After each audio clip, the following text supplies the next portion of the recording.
Hi, everyone. I'm Sunny. I'm Rachel. And I'm Rox. And this is Literature on the Rocks. Book Club. Book Club. So how's everyone doing? Doing great. Fabulous. I want to talk about something. Okay, let's hear it. Let's do it. We were talking about our kids, and I feel like my son is 4, turning 5, and I've noticed that he has really started to comprehend things a lot more, or like he's always felt a lot. But now he's starting to like put the world around him in context. Yes. And so watching movies is a lot more, it's a lot funner actually, but he's sitting there and understanding and asking a lot of questions. So we decided to start listening to an audiobook, and we're listening to like Olaf's Great Adventure. But at first I felt like he was just like, it was cool to listen to. We've listened to a few audiobooks. But this one, when I started it, it's a longer book. And so I feel like I've seen him kind of get used to listening to it. Mm-hmm. And so he'll start asking questions like, wait, who's saying that? And now he's like repeating the story to his dad. And he's saying things like, oh my gosh, Mommy we were listening to my book and there was a magic fish, right? There's like this whole thing. And he's repeating it back, which he had never done before. Or he's asking questions like, wait, I don't understand, what kind of monster is that, right? It's like a hill monster. And so I have to explain like, this is what I think of when I see it, but it's all part of your imagination. It's why, because he's like, I think I need to watch this movie. And I'm like, it's not a movie, it's a book. Mm-hmm. And he's like, you gotta make it in your mind, child. Yes. And so I'm like, it's whatever you make it into when you're listening. You get to imagine it and use your creativity and try and picture it. And I'm like, sometimes it helps to like close your eyes and think about what they're saying and imagine it in your mind's eye. And he's kind of like closing his eyes and I don't know, Mommy. Right? But he's trying, and it's really cool to see, and it makes me excited because we have this love for books. Yeah. Mm-hmm. And to see him start to develop it is really cool, because we've read books forever, but to see him like start to enjoy them is really, it's a fun thing to watch. It's totally different for a child to read a book because it's in front of them. They see the picture. Yes. It's being described for them, right? So now he's really, because they have imagination. He plays pretend all the time. Yeah.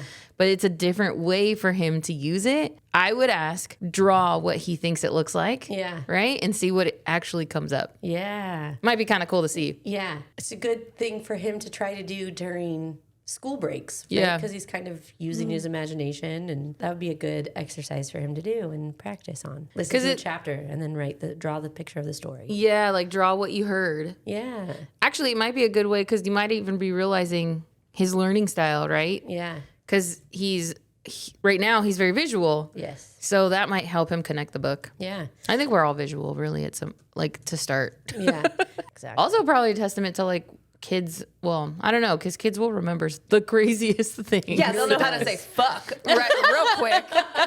Seriously. And use it properly in a sentence. Yes.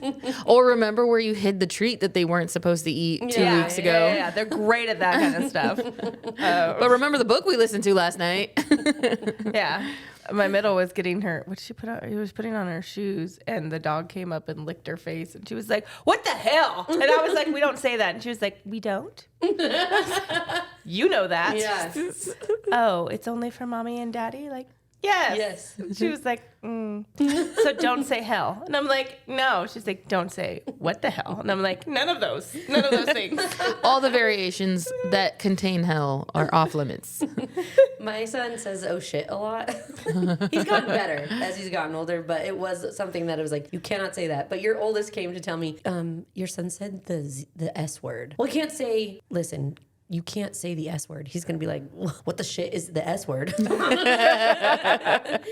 I said, you can't say shit. And your oldest was like,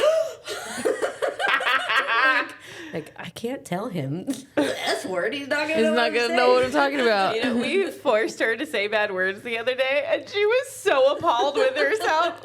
She was like, did that song just say the F word? My husband was like, what's the F word? She was like, you know what the F word is. And he's like, what is it? Say it. Tell me what it is. And she was like, you know what it is. Like, it took her a few minutes, and then she was like, it's fuck. He was like, oh, well, now you know. Now we all know. She's so much like her Thea Rox and doesn't even know it.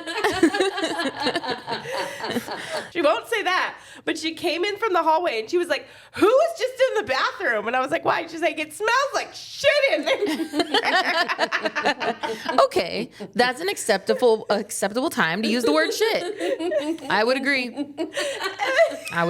We've never called them, well, we've tried not to call them or refer to them as bad words because they're not, I feel like they're not. There are some adult words you just don't say, but then there are words that truly just offend people. Like, I don't have a problem with him saying, what the heck? But my in-laws for sure have a problem with him saying, what the heck? And so we've had conversations where it's like, you just need to be respectful of other people's feelings and aware of that other people feel some type of way about the language that you use and tweak it a little bit to respect them. They are your tias. You need to show them some respect. They don't want you to say the word heck in their home. So just don't say heck. Mommy and daddy don't care. You can say heck all you want in this house. Yeah. We That's have that a good at school too. Because my middle will say, what the heck? And they've told her not to say that. So she says, what in the world at school? Oh, yeah. But Should we get into this book club? Yeah, let's do it. Well, today we are book clubbing Remarkably Bright Creatures by Shelby Van Pelt. yeah, we are. And we're going to start by recapping our review. Yes, our ratings. Our ratings. So last week, Sunny and Rox both gave this book 3s, and I gave it a 2. So if this is your first book club with us, we are going to be doing the first 4 questions are the same every time we do a book club. And then there's usually 3 or 4 questions specific to the book. So our first question is first impressions. What were your initial thoughts when you started reading Remarkably Bright Creatures? Did the book meet your expectations or surprise you? I said I knew it was very popular on socials and there was an octopus point of view. I was looking forward to reading it, but had already had a bit of a bad taste about animal POVs. So I was nervous to not like it. I very quickly fell in love with Marcellus. His character felt like the trusted voice and a little bit lighthearted around a lot of grief and sadness, although he had a bit of grief and sadness to his character as well. I loved Marcellus's point of view, which we'll talk about later, but overall, it didn't necessarily surprise me, but it did. I was happy about the outcome. Obviously, I rated it a 3. Okay, I said my first impression was that we were headed straight into another animal POV story. I love that this is all of our reactions. We're all like, here we go again. Yes, and I was a little skeptical. I wasn't sure I was ready to emotionally commit to an octopus, but I was genuinely surprised by how invested I became in the characters and even more surprised by how interesting the octopus's perspective actually was. His twist where he knew the family's lineage the entire time, it completely pulled me in. But by the end, I was fully invested, emotionally attached, and happily eating my words. I really like the story. Good. Excellent. I started the book and thought, oh, another animal narration? Here we go. buckle up. I didn't go into this book with any As soon as I started and there was an octopus, I was like, well, we'll see how this goes. Good luck, Shelby. Yeah, good luck. This book isn't going to be the top book of the year. It's probably not going to end up in my top 3, I don't think. But it wasn't bad. It wasn't bad. I would agree. I don't think it's going to be top 3. However, I'm only like 5 books into our TBR, so I don't know yet. It's a very Only first time book will of tell. 2026. All right, unresolved questions. Were there any plot points or character arcs that you felt were left unresolved or could have been explored further? I would like to know if something sparks between Ethan and Tova. I think Tova's life was full of love. She had a wonderful husband. Once he was gone, she was like, I'm done. But she did lose her son. Finding her grandson, I think she's going to pour all of that love that she was reserving and missing on her son into him and have her companionship. But I think it would be nice to know if Ethan and Tova grow into a more robust friendship. I don't even think they need to be romantic, but just having someone around her age, because eventually, I mean, Cameron's in his 30s. He was there for Christmas, I think, at the end, right? Or Right, but or he's whatever. like, So, he's kind of dating the snorkel shop girl. No, I mean, Ethan. Oh was yeah, there, right? Ethan was Yeah, there, yeah, but yeah. I just felt like a more robust friendship where like I would say, hey, I'm going to go grocery shopping. Do you want to come with me? But he's already there. He's like, sure. Come on over. Yeah, Come on down. Yeah. Try and do a Scottish accent. And instantly knew, I'm going to not do that. Yep. I'm going to fail that.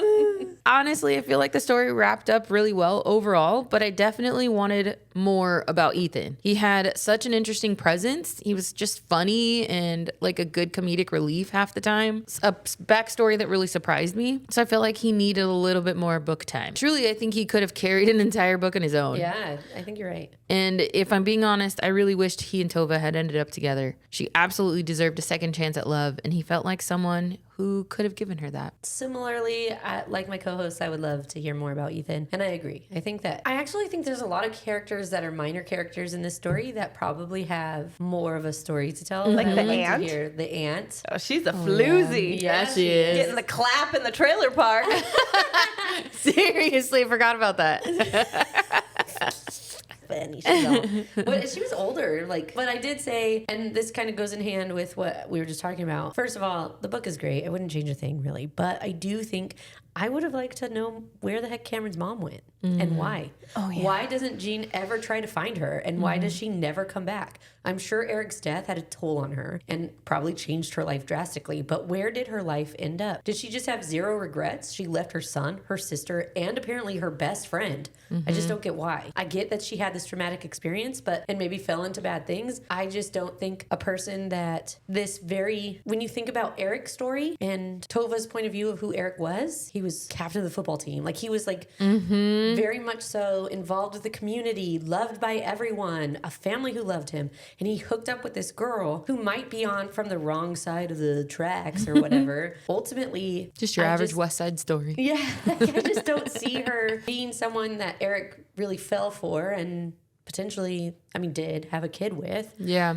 Although it was unknowing and it was 18 and there's a lot of things around it. Maybe it wasn't true love, but whatever. I just think I just found it really surprising that she was just gone. Yeah. Even though everyone around her knew her well and she had good roots. things to say about her, really. Yes. They didn't speak negatively of her, really. Like her best had friend. Some shit about her, right? Yeah. I thought she was a drug addict. Yes. I did too, yeah.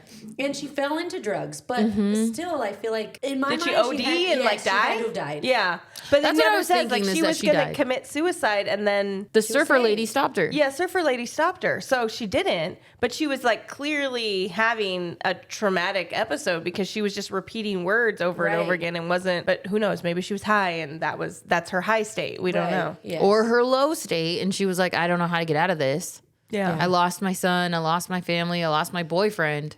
Maybe she was on a can't go low. back. Yeah, I can't go back. I have nothing to go back to. What would be the point, right? I don't know. That's a good point. But she didn't lose her son. She sent him there. She gave him left away, her but she son. lost him in the sense that she gave him away. Hasn't reached out in years and years and years. Yeah, Yeah. he's not a part of her life, so she lost him, really, Okay, yeah. Yeah. Yes, I agree. But I feel like there was a lot of questions about who the mom was, where did Jean Yeah. live, and why did Aunt Jean, why didn't she ever try to find her? Did she try and find her and found out things she didn't want to find out, or right? Because that's her Or was it sister. just like... Well, she had a box of her stuff. Right, but did that come with the baby? Oh, maybe, I want him to here's- remember. yeah. Here's something for him to know me by. Yeah. I don't know. Now talking about this perspective makes me sad. Yeah. But I feel like there's a story there too. Yeah. Right? There's Totally. a story we can see and potentially a redemption story, right? We need sequels. We need Ethan's need story. Ethan's Spin-offs. story. Yeah, spin-offs. there we go. Spin-offs. We need the mom's story. You writing this down, Shelby? Yeah. We got notes, girl. Not on this book, just for futures. Yes. Just for potential. We got the book. next 10 years of your life mapped out, Shelby. Just Yeah. listen in. I We'll need purchase the books. more. We'll talk about it. Yeah. Twofer. Alternate ending. If you could change one thing about the ending of Remarkably Bright Creatures, what would it be and why? This leads me right into my next wishful thinking moment. I just wanted Tova and Ethan to end up together so badly. They would have been such a sweet couple. Or, hear me out, okay? They adopt Marcellus because they don't put him in the ocean at the end. They adopt him. They have this gigantic aquarium in their living room. And they all live happily ever after as one unconventional but emotionally healed family. That's a wild ending. But tell me that I've you turned wouldn't. the whole outside of my house into an aquarium. Yeah, for maybe they move Marcellus. into the aquarium. Oh my God. You can't tell me that would have hit you right in the feels. Oh, now they adopted Marcellus. Marcellus wanted to be free. He died where he needed to. No, he wanted Tova as a BFF. They were BFFs. And he wanted to keep her forever. When you moved to Vegas, it didn't mean that I didn't still have you in my heart. You were where you True. needed and wanted to be. True, but I had you- to let you go. You can't tell me that you wouldn't have preferred I lived in an aquarium in your living room. Yes, but selfishly, But you couldn't have thrived in an aquarium in her living room. Maybe a terrarium. Even smaller? No. I wanted Warm. I know, water. I know, but I could Landscape. but it's smaller. I didn't want you to be shriveled up. What's that? It's a great alternate ending. And if they had a spin-off of that, I would read it immediately. Oh, okay. Slowly watching Marcellus die in a small tank. Yes. That sounds lovely. Let's go. Shelby Van Pelt, we are just full of great ideas. Great. To the brim with them. Spilling over. Your cup overflow with ideas. Really hope you have a pen and paper. Seriously. These will not last long. So I wrote, mine's really short. I don't want to change the ending. It's a great ending that left me with all the feels, although I would take more books about other characters. Please see above. I wish that Cameron's mom came back into the picture. This is basically a repeat of what you said for unresolved questions. I think that it would have given Cameron, Tova more closure, and it would have allowed all three of them to heal together because she would have had stories about Eric. I don't think that she would have been readily, I don't think people would have been like, welcome back into the life. I think Cameron would have had a hard time. I think Tova would have been like, Tell me everything you know about my son. What happened I that need to night. know all of the moments that I didn't get to spend with him before he died where you were there. And I think Cameron, because of Tova being involved in the mom, I think he would eventually like, oh, okay, well, I guess I need to sit here because I'm a little bitch boy. I think Tova would have helped bridge that gap, but Yes. I think Tova would also be very protective of Cameron at that point. Yes, I Yeah, agree. because now she doesn't want to lose him too. Adaptation dreams. If Remarkably Bright Creatures were to be adapted into a movie or TV series, who would you cast in the main roles? I did Tova, Cameron, Ethan, and Marcellus. I did all of those. I did Tova, Cameron, and Marcellus. I will say I almost did not cast Marcellus because I wasn't sure if in the movie adaptation I wanted him to talk. I don't think the octopus would talk. I think it would be like his conscious thought. Yeah. Similar to how the book is. Yes. He's not Yeah, talking he's to not people. like Right, but it would be like a narration over him swimming in the tank. I know, and I felt like it borders on cheesy. And I was like, this should not be like a cheesy book, but have to be done right. And I don't think he would talk very much. So anyways, okay, so for Tova, I selected Sally Fields. Oh, Sally Field. that's I a thought good about that one. I did think about it. That's a really good one. Yeah, I liked her. That is really good. Okay, I picked Jessica Lange, the girl from American Horror Story.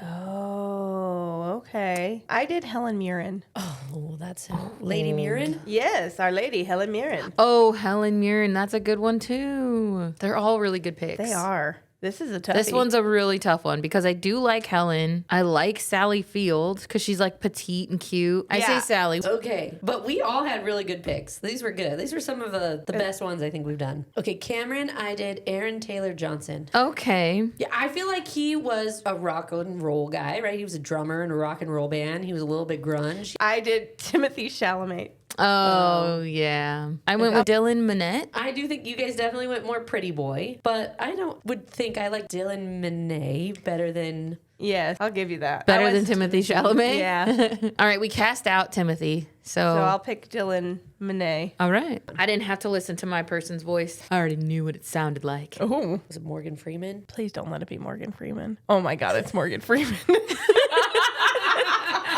He's a perfect narrator. He's a perfect narrator. Or we can make him Samuel L. Jackson. He didn't say motherfucker enough.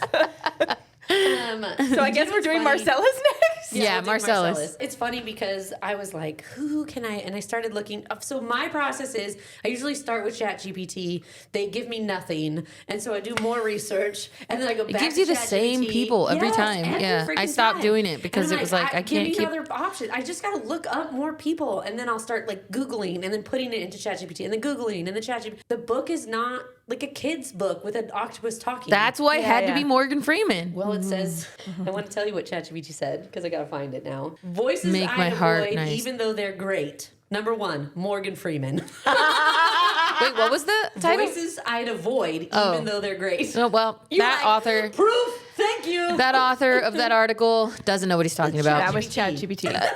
Hence, you said gave you not good options. He doesn't know what he's talking I about. do feel like it gave me a good option this time. So anyways, but I picked Bill Nye. Hi, my name's Bill Nye, and I'm here to be your agony uncle to answer your pressing questions about the important things in life. Okay. I did Christoph Waltz. It's a subsidized theater, so I did theater for many, many years. Yeah, I do more. like yours. It's like sophisticated. You're not standing by your Morgan Freeman? I'll go with Sonny's Bill Nye. Bill Nye. the Yeah, I'll science go with guy. Sonny's because I think he had a good like sophisticated voice. Bill. Perfect.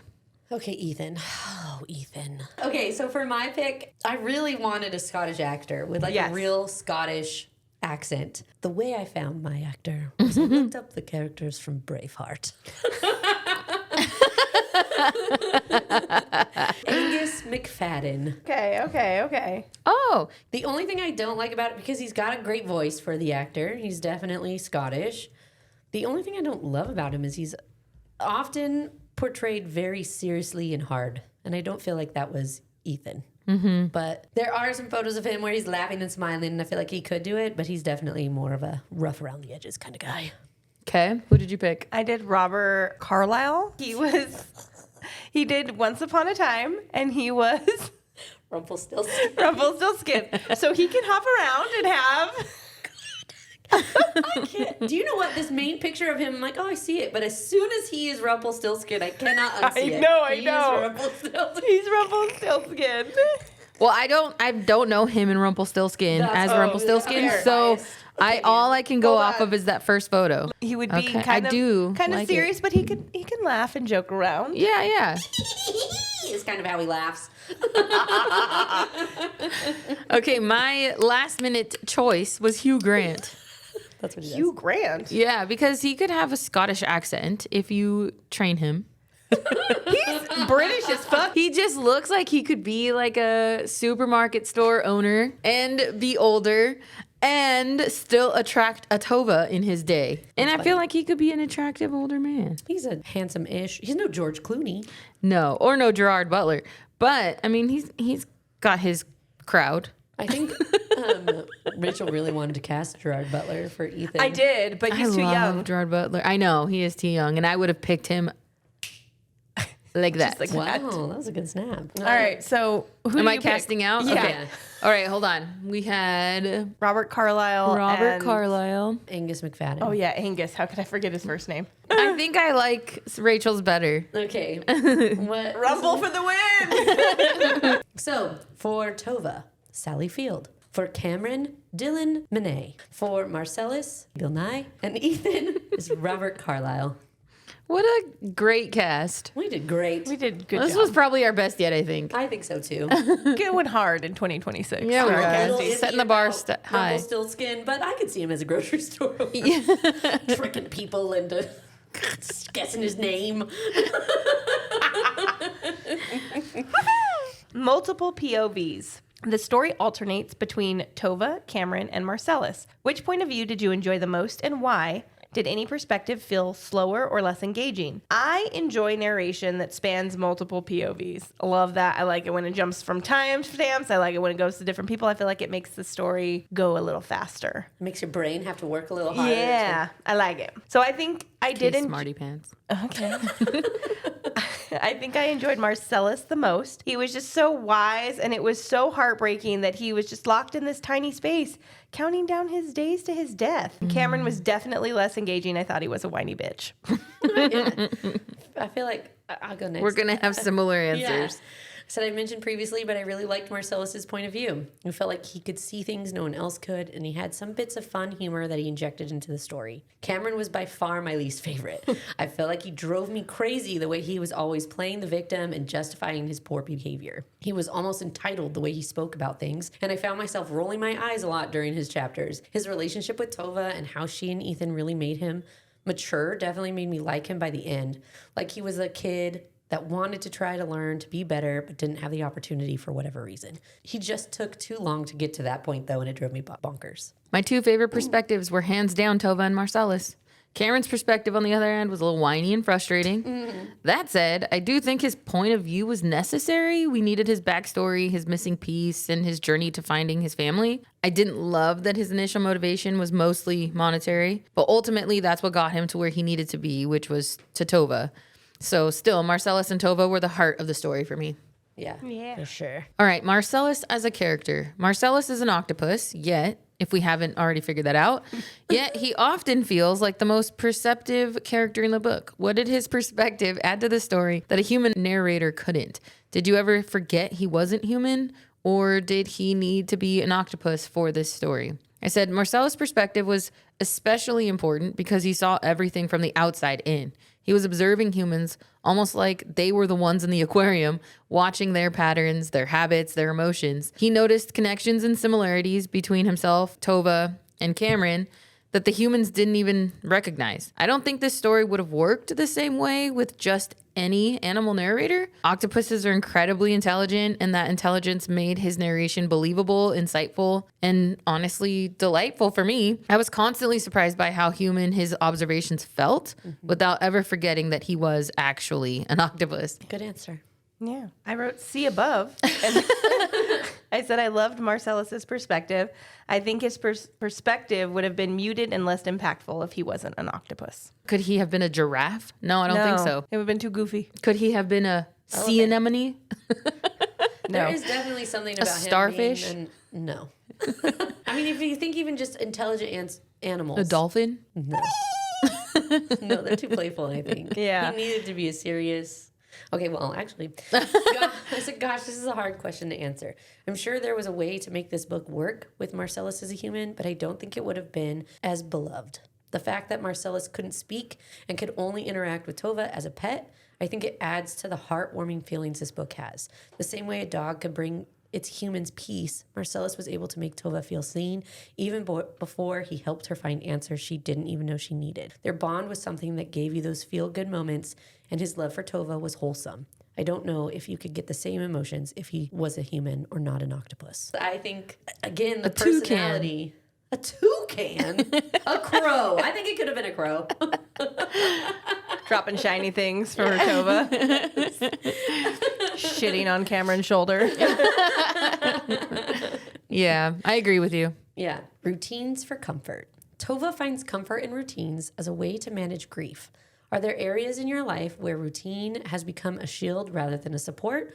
What might it look like to gently disrupt that routine? I'm almost ashamed to say that I think if you disrupted my routine, I would fall apart. I'm all for changes and pivots and plans, but I find that throwing a wrench in my routine that I'm not prepared for causes me to spiral. If it's a solvable, quickly adjustable shift in the routine, I'm fine. If it's there's nothing you can do to fix this type of change, I'm a melted puddle of goo on the floor and no longer know how to function. A small but very real example of this was Christmas this last year. I forgot to defrost the turkey. There was no fixing it in time. Even though the solution was simple and we ended up with a ham instead, I cried hysterically for a long stretch of time, longer than I'm proud of, before I could actually pull myself together and move forward. I kept having these waves of tears hit me for hours after, completely drained and unable to build myself back up. It ended up being a lesson that I learned more about myself and about the Christmas season, but outside of that, I think my routine protects me from feeling incompetent or like I have let people down, which looking at that moment, I feel like, yeah, my routine was messed up and all I could feel was incompetent or like I let all my family down. Knowing what my next steps are gives me a sense of control and proof that I am doing things right. When that routine breaks in a way I cannot fix, my self-talk turns really brutal very quickly. I stop being kind to myself and start telling myself that I'm stupid, careless, or failing at things that should be easy. Looking back, it is rarely about this disruption itself. It is about losing the structure that helps me stay emotionally steady. Routine supports me, but it also shields me from having to sit with those feelings of inadequacy. Gently disrupting my routine, even if it's as trivial as a frozen turkey, might look less like forcing flexibility and more like learning how to respond to myself with grace when things fall apart anyway. Very self-aware answer. Oh, yeah. I feel like you have a lot of really self-aware moments when you're writing these, and it's kind of not endearing, but like it's inspiring that you know so much about yourself. You're so well aware of your things and can articulate it so well. Well, I think that I might be able to notice it. I don't know how to fix it. Yeah, you don't know how to deal with it, but at least you can talk about it. I'm still crying on the floor after a frozen turkey, but No, but it is like you are very self-aware, and like sometimes you think things. I'm like, wow, that's really insightful. But I will say I have those same feelings because if something doesn't go right, obviously I'm in charge of the world. So right, you're an idiot. And now all of the world, you have failed the whole world. Yeah, exactly. Yeah, I get that. Yeah. I don't know if I feel like I failed the world, but I feel like I have this need to look like I have it all together all the time. Yeah. And if I don't, then I feel like I've lost this image that I've been trying to uphold, right? Yeah. Right. If I don't know all the answers, then I'm an idiot. Yeah, Well, see, yeah. And I think I learned it really, really well when I became very aware of this fact about me when I became a mom. It was like, I don't know what the next steps are. And now I'm failing. Now it's a panic. There's no like, do this and now I know it's the right thing. Right? Yeah. There was no step-by-step instructions. It Right. was throw Here we shit at go. the wall and hopefully it works. And I don't even know if it worked, honestly. And right. So that was one of the reasons why I think I had a hard time even thinking about I want to stay home forever with my kid. I would love to now. I think I have a better handle on it. But in that moment, it was like, there are no next steps to tell me if I'm doing this right. And I don't like that. I just feel like I'm failing constantly. So I said, yes. Being in the trenches of motherhood, routine helps me stay sane. I know from experience that a disruption in my routine causes me to be anxious, less patient, and not my best self or the best mom I can be. So I think that as my kids grow, this will change, but since they are so little, routine is such a paramount thing for their sanity as well. And when they go off the rails, I go off the rails, and we're all just a big fucking train wreck. It's not great. I do find, like you mentioned a little bit, but when they're going off the rails, it does help me to find something, some routine that I can pick up and do, like cleaning the dishes. It helps me when it's like he's having a moment, he needs a moment. I want to fix it. I can't fix it. I'm just going to wash the dishes for 3 minutes, and then I'll come back. If he still needs a moment, I'll go back and wash the dishes, right? Like I need some structure, some routine that I can check off my list, right? Yeah. I feel like too, like especially if we're, I don't know, out somewhere, like that's not our normal place to be at. So it's like they're losing their shit, and I'm like, we got to get through this crowd of fucking people. Like I'm about to lose my shit. I'm leaving the basket and going home. Yeah. I'm done. Let's go. Well, it's time. Yeah. Try to get through it. I can't. But let's just go. I quit it. I think I went at it from a little bit of a different perspective, but this is all very resonating. Okay, yeah. I said, absolutely, routine can be incredibly grounding in moments of stress. It keeps your mind occupied, quiets those intrusive thoughts. That said, disrupting routine can be scary because it forces you to sit with the emotions you might be avoiding. I think for Tova's routine, it was essential. Just staying busy gave her structure, purpose, and independence, especially with her age. While part of it absolutely was tied to her grief, I don't think it was just about masking the grief of her son. She wanted to keep her body moving, her mind sharp, and avoiding becoming a burden to her family. I relate to that routine as a coping more deeply. When I'm overwhelmed or stressed or overstimulated, I tend to retreat into my routine and pull away from the people until I feel like I've got my emotions together, under control. Then I'll emerge from my little hermit crab shell and rejoin society. So I understand her completely from a stress and overstimulation standpoint. Maybe not the grief, but definitely coping. I find that when I'm really, really overwhelmed and I really feel like I just cannot handle life right now, I tend to just quiet myself. I distance. I don't want to go anywhere. I don't want to do anything. I don't want to talk to anybody. I'm going to do my thing, stick to my little routine. And then as I start to pull myself out of it, then it'll be like, hey, do you want to go do something? Yeah. Hey, well, how are you? You know? Yeah. And it's like, it's in those moments of quiet because I'm just coping with, I am overwhelmed. Yeah. And I cannot add anything else to my world right now to be able to deal with what I'm feeling. You know what I mean? Yeah. I want to ask a question about that. Yeah. As your friends, when you're going through those moments, what is it that you would like or would need from friends and family who care about you? Because I barge in. And I just pester you. I don't know, honestly, because I think because the support is helpful, but also overwhelming. Right. Yeah. So As your I don't friend know. who has witnessed you go through it, it's like, I want to be there, but I also don't want you to feel overwhelmed by my presence. So is it maybe just checking in with a text here and there? Or is it like, there was a time when I thought, maybe I just go knock on her door, and I thought, that's probably horrible. Like maybe the worst thing to do. I don't know. But because I care about you, I just am wondering if there is something that you think as a friend who wants to be there for you. Yeah. What we could. I think just the check-ins are helpful. Okay. And then I'll emerge when I'm ready. Okay. Okay. Yeah. It's good to know. That's happened more as an adult. I didn't used to be like that, but I do notice I do it. I just get really quiet. And then I just...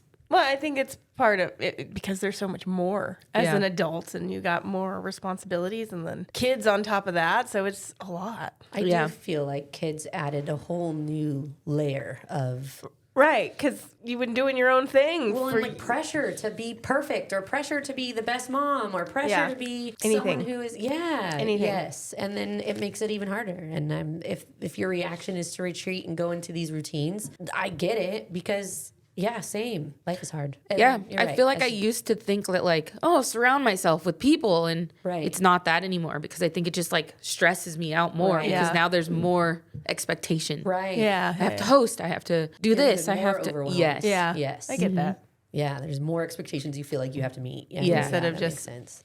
Rotting in your bed. Yes, and or just being quiet. Sticking to my like dinner, bedtime, get ready for work, because it's all like the norm, and it's the only thing I can focus on in that moment. See, and I think I'm maybe the opposite. I have a tendency to, if I start to get into a funk, I can lay in bed and hide and hermit all day, but not do anything. And I almost need someone to go, hey, let's go have lunch. Or, right? Like, I need someone to pull me out of it and get out of myself a little bit. Yeah, because I can't necessarily drag myself out of it. I don't have the energy to do it for myself. I need someone to go, I'm going to come over and just sit with you. Let's just watch a movie together. Or, right? Even if it's silence. Yeah. Just Good to know. Someone. Hopefully we don't go through our funks together, because you need something I can't give you. We are the opposite. That's why there's 3 of us. Yes. One of us should have our shit Rachel, together. what do you need when you're going through it? I think I need someone to help pull me out, and I think I'll be grumpy about it, but I need the extra. Yeah. The like, let's get out of the house. Let's go do something. I don't want to. Yeah. But I probably need to. Yeah. Yeah. Okay. All right. Well, then don't go through your funks when I'm going through a funk, because I can't help you both, okay? I will be the worst friend in that moment for you. You'll be like, okay, well, good luck with that. I love you. For checking in. I love you so much. We'll talk later. And then I'll check in a week. Still good? Oh, you're still rotting. Okay. Well, I'm not anymore, so let's go do something. You're still feeling like this in a week, I'll call you. I don't know. My last funk was a while. It was. It was a while. It's good to know that it is just a phase. Yeah. We will get through it. It's just a matter Doesn't of feel time like and it when figure- you're drowning in the midst it. of it. Yeah. Well, we get to end on a Hi. high. Oh, All right, yeah. good. So Marcellus's verdict. If Marcellus was observing this book club, what would he say about humans, drink choices, and discussion habits? Clearly, Marcellus would think we are the most amazing podcast hosts. Obviously. I think we're all going to have the same answer. Obviously. He would be reveling in our banter. He might be a little judgy of our drinking because it's a little early, but, you know, we get it in. But I think really he would are the be same 3 overall very pleased. I said if Marcellus were watching or listening to our book club, I think he'd immediately notice that 2 of the hosts are very musical. And that the 3 of us together have a really fun, chaotic dynamic. He'd absolutely have some clever commentary about our humor, but ultimately decide it's the best kind. I think he'd also be deeply confused by why we drink things we clearly don't like. And then continue drinking them anyway. He might question why we're having cocktails so early in the day, but eventually realize it's all for the cause. Podcast or not, I think he'd conclude that this is just a group of friends who would be doing this exact same nonsense, whether they were microphones involved or not. And honestly, that might be the highest compliment of all.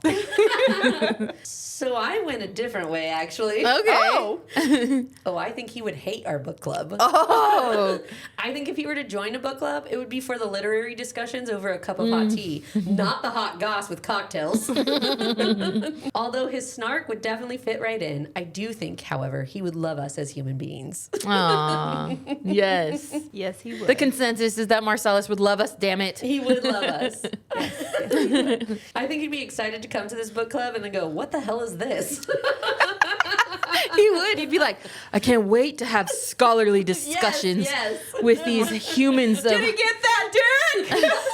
of high intelligence. Yeah, I don't think he'd jump into that And then conversation. immediate dick joke. we my would be God. the people who'd be like, oh, well, that's just them. Oh, Yeah. humans. Yes. They are my humans, but they are humans. Yes. Each of us with an octopus tentacle wrapped around our arm. Got suction cups. Suction cup. Ickies. Oh. I would enjoy having him here and being able to hear his voice. Sitting in a little Bill Nye aquarium. voice. A little. To round out, does your rating still stand? Oh, yes. My 2 still stands. Your 2 I don't still think it's stands. a 3 for me. Okay. I'll go next.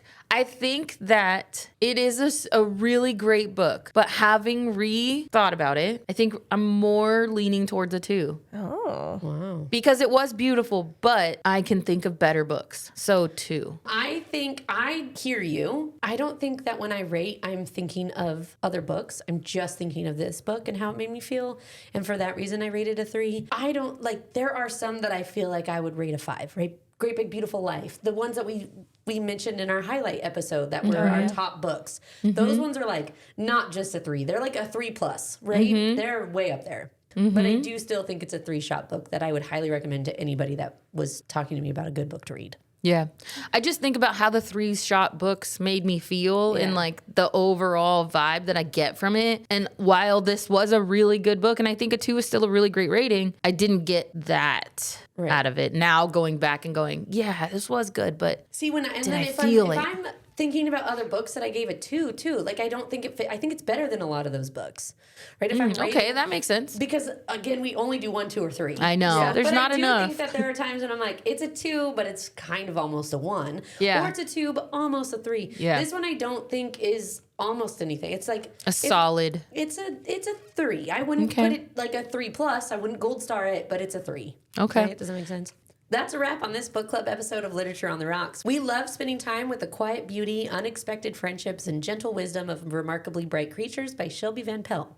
Make sure you're subscribed so you never miss an episode. We're here for you every Wednesday, and next week, we're trading tenderness for tension as we dive into the summary of Don't Let Her Stay by Nicola Sanders. If this episode wrapped a quiet little tentacle around your heart, go ahead and rate and review us. It helps other readers find their way to the aquarium and to the stories that sneak up on you in the best way. As Remarkably Bright Creatures shows us, sometimes the quietest voices have the most to say, and we hope today's conversation stayed with you. Let's keep the conversation going. Follow us at Lit on the Rocks Pod on Instagram and TikTok, and check out literatureontherocks.com for upcoming episodes and all things bookish. What I think would be, in the words of Marcellus, until next time, may your humans be mildly competent, your company be tolerable, and your cocktails never be served by amateurs. Cheers! Toodaloo. Bye.